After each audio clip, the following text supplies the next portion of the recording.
For Somebody by Depeche Mode, we're going to be in standard tuning. I did a cover of this song on my channel here a while back. And so this video is going to be how I played that version. It's got a heavy fingerstyle guitar influence, as most of my videos do. For the intro, I'll play through that.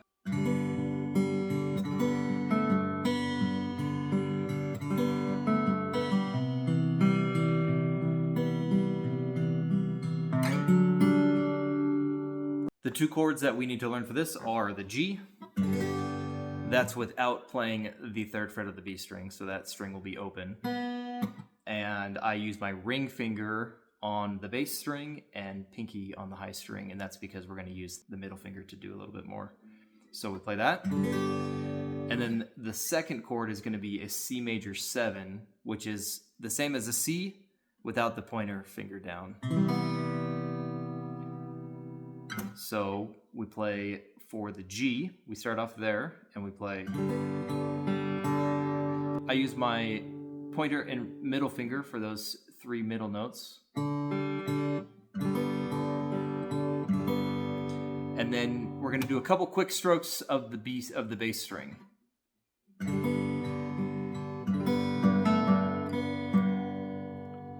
So we play that kind of quick.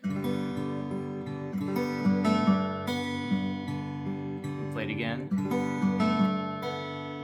And after the 2nd repetition, we're gonna pull off our middle finger from that 2nd fret.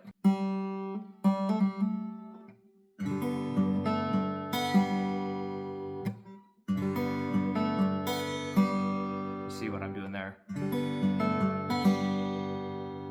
And again, we are playing that bass note quickly in between each of those high notes. And then we go to the C major 7.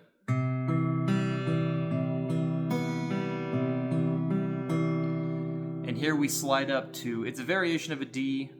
I'll just call it a D for now, but we do a slide from 3 to 5 on the bass string.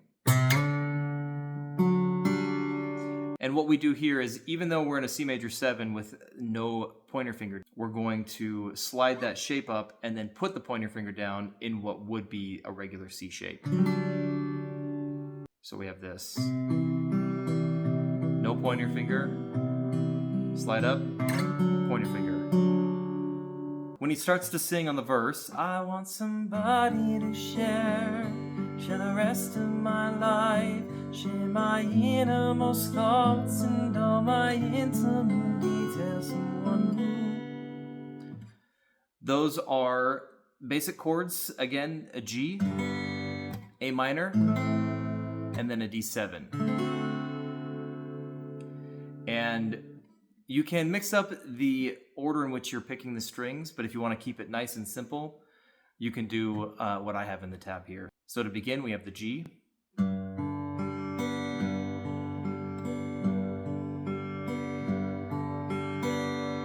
then we go to the A minor. And I mix it up there just to make it interesting, but you can really play them in any order you like. And then we have the D7. And if you want to do a pick off on that last note, you certainly can. Because that gives you time to move over to the G chord again as we play through it. Stand by my side and give me support, and in return she'll get my support. She will. And then we go into listen to me when I want to speak about the world we live in and life in general. And this is a really interesting example of how being selective in the chords that you choose for a song can really contribute to enhancing how that song sounds. The chords that we're using here, the first one is just a regular C. We can play that just fine. She will listen to me when I... But I really like switching that out for what would be a C add 9 to get technical. So instead of playing the traditional C there, I put down my pinky on the 3rd fret of the B string, and then I have my pointer finger free after doing that. And that produces this sound. And I think it sounds really good at this particular part in the song. I think it creates a little bit more of a climactic moment if you really let it ring out as you're singing it. So I have the tab up. We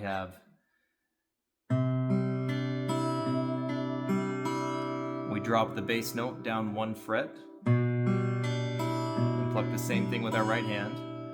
Then we go to an A minor and then to a C, and then we quickly cut to a D7 again. So you notice we have from the A minor,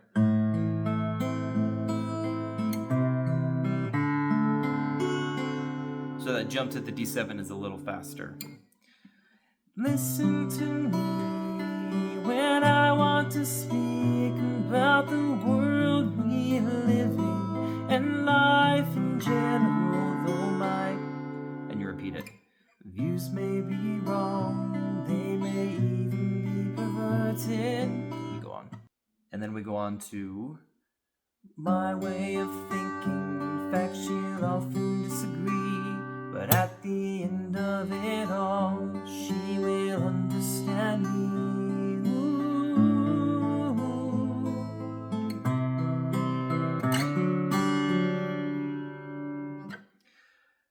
For this one, we're gonna go to this version of a G, which does use the 3rd fret of the B string. And we play. And then we go to the C, where all we do is we just move the point or the ring finger to the bass note of the A string, 3rd fret of the A string. And the first time through, what I do is I do a little percussive slap on the strings with my thumb. Just kind of throw that down and slap those strings against the frets. My way of thinking, in fact she'll often disagree, but at the... Then we repeat. End of it all, she will understand me. Ooh. Then to an A minor. Ooh. And then we do that same lick that we had done earlier, where we play a C major and slide up. Slide that shape up 2 frets. And if you want to pluck this 4th fret of the D string to finish it off, or you can play it open to give your left hand time to move to the next chord wherever you are in the song.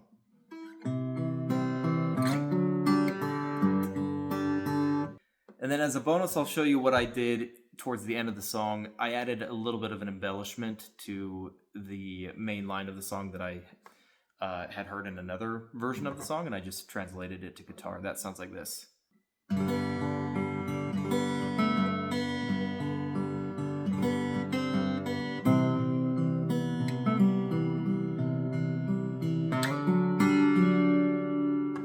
And I did that towards the end of the song as just like a little minor crescendo as the song is concluding. So I'll show you that really quick. It is very similar to the intro. We play the G. And then the second time through the G, we do where we're playing the 1st fret of the B string. And then we go to the C with the 1st fret of the B string again. And then when we go to this pull off, I pick up my middle finger, move it to the 2nd fret of the G string, and I put my pointer finger down on the 2nd fret of the D string. So.